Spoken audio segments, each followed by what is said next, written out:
Strawberry Thief. Chapter 1. It's Saturday afternoon, and Billy B. Brown is on her way to her friend Micah's house. Billy and her friends have a brand new mystery to solve. Micah's mom, Mrs. Okinawa, has the most beautiful patch of strawberries. 2 days ago, the plants were bursting with ruby red fruit. But when she got home from work the next day, Mrs. Okinawa discovered that all her ripe strawberries were gone, every single one of them. But the most curious thing of all was that the meat netting she had so carefully tucked in under the strawberry plants had undisturbed. Who or what could have stolen all of Mrs. Okinawa's strawberries? It's a mystery for sure. The Secret Mystery Club are determined to uncover the truth.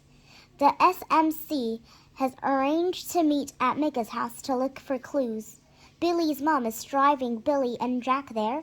They pull up outside the house.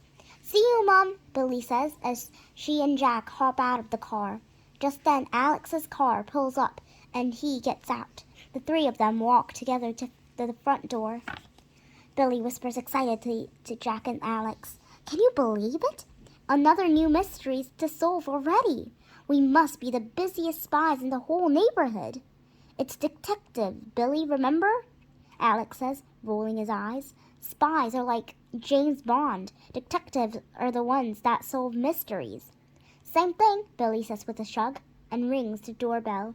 Sometimes Alex worries about the most unimportant details, she thinks. Micah answers the door. "Thank goodness you're here. I've been keeping Mom away from the strawberry patch all morning," she says, leaving Billy and Jack through the house toward the back garden. "You know, in case she messes up any of the clues." "Good thinking," says Alex, looking curious. "Does she suspect anyone? Does she have any enemies? Someone who might want to pay her back for something?" Billy giggles. "Alex, you watch too much TV. It's only Mrs. Okinawa's strawberries that have gone missing, not her jewelry." Alex turns red, and Billy feels a bit mean for teasing him. "But they're good ideas," she says quickly, to make him feel a little better, even though he teased about making up spies and detectives. No enemies as far as I know," Micah says. "Mom gets along with all our neighborhoods." Micah takes them through the laundry room towards the backyard. Billy gazes as all Mrs. Okinawa's ornaments on display. Billy loves visiting Micah's house. Mrs. Okinawa has filled her laundry room with all kinds of beautiful Japanese treasures, little porcelain dolls, tiny painted plates, delicate teacups, and lots of paintings of cherry blossoms. At Micah's house, there is only her and her mom, so there is nobody to break all the beautiful ornaments. Billy knows that those little porcelain dolls wouldn't last long at her house with Noah around. Mrs. Okinawa is sitting at the kitchen table, working at her computer. "Hi, kids," she calls out and waves as they all trundle past. "Hi, Mrs. Okinawa," they call back. "We're just going outside to play," Micah tells her mom. They have a pinky promised not to tell anyone what they were up to. Anything the Secret Mystery Club does is top secret.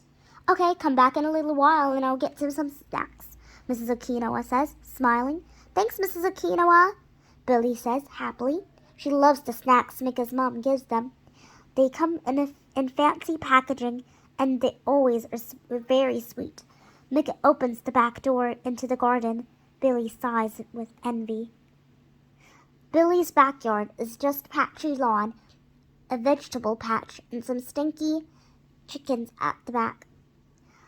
Micah's backyard is like a fairy paradise. They walk along a white-petaled path between Japanese maple trees and flowering cherry trees, then past a little pond. As they pass, an enormous fish bobs up to the surface of the water and opens its mouth as if to say hello. Billy laughs. Soon they reach Mrs. Okinawa's strawberry patch, growing along the fence at the end of the garden. "The skein of the crime," Jack says dramatically, clutching his hand to his chest. The four of them giggle excitedly. Billy pulls her detective things out of her backpack. The first is her secret mystery notebook with a real lock and key. The second is her magnifying glass. The last thing is a real camera that Dad, lent her.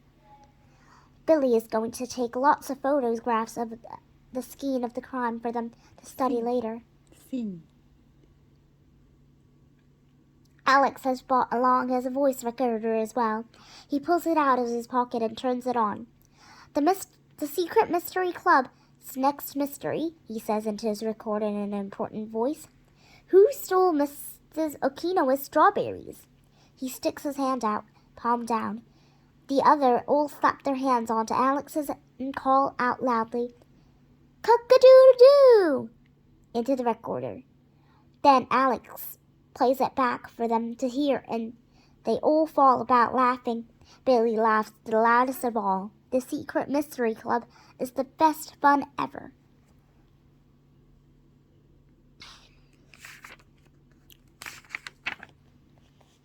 Chapter 2.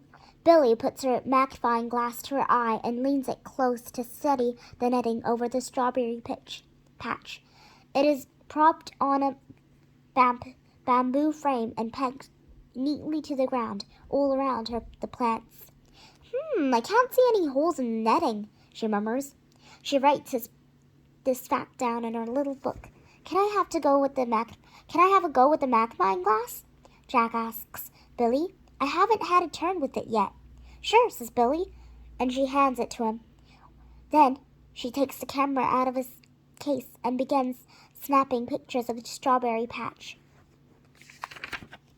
Micah and Alex crawl around the edge of the strawberry patch looking for clues. "Hey, look at this," says Micah.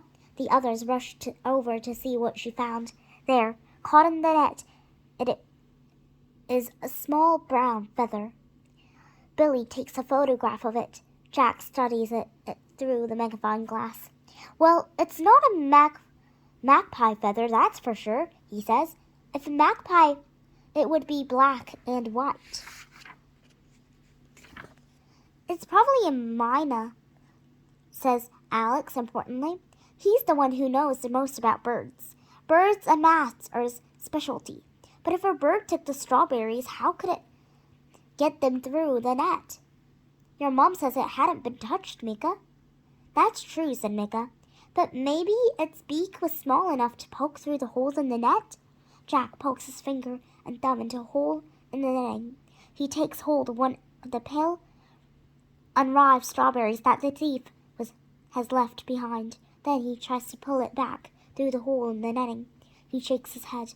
"No, it won't fit," he says. "I can poke my fingers through, but the strawberries are too big to pull back out through the holes. Besides, birds make a big mess," said Alex. "If it was a bird that had eaten the berries, there would be lots of strawberries with holes pecked in them." "And bird poo," Billy adds, giggling. She keeps snapping photos as she talks. "There'll be poop all over the net, too." "I think it has to be a person," Jack decides. "How else could all those strawberries have been stolen without the netting being moved?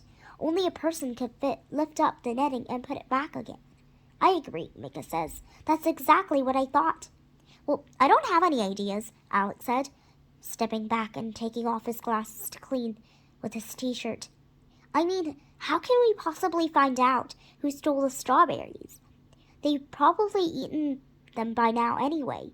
As Billy said, it's not like it was Mrs. Okinawa's jewelry that got stolen." "We can't give up yet," Micah says. "What if it happens again?" "Look, there are all these little baby strawberries growing now," she adds. "What if someone comes to steal them just when they get ripe, too? It's not fair." "Micah's right," Billy says, putting her hand over her friend's shoulder. We'll find out who did it. Don't worry. I say we start by interviewing the neighbors. If we see if they saw anything or suspect anyone. We can't just go around to people's houses and ask if they saw a strawberry thief, Jack says. Why not? Says Billy. Well, we're supposed to be undercover for one, Jack says. And we don't want the strawberry thief to know that we're looking for them, Mika adds. We need to be careful. True, says Billy, frowning. Rubs her forehead. I know, she says, grinning. She had a super-duper idea. The recycling posters we made in art. We have to stick them up around the neighborhood, don't we? The others nod. We could ask ALF if we can put them up in his shop, says Billy. And while we're there, see if we can find out some more information. He knows everyone around here. That's a great idea, Billy, says Mika, looking happy again. Let's go there tomorrow afternoon. Yes, let's. Bring your posters. Meanwhile, I'll upload these photos this afternoon at home and let you know if I found any more clues, Billy says, tapping her camera. Then she gives Mika a cheeky smile. I think there's just one more thing we need to do here. What's that? Says Mika. Go inside and eat some of our mom's snacks, Billy giggles. All this talk of juicy strawberries is making her hungry.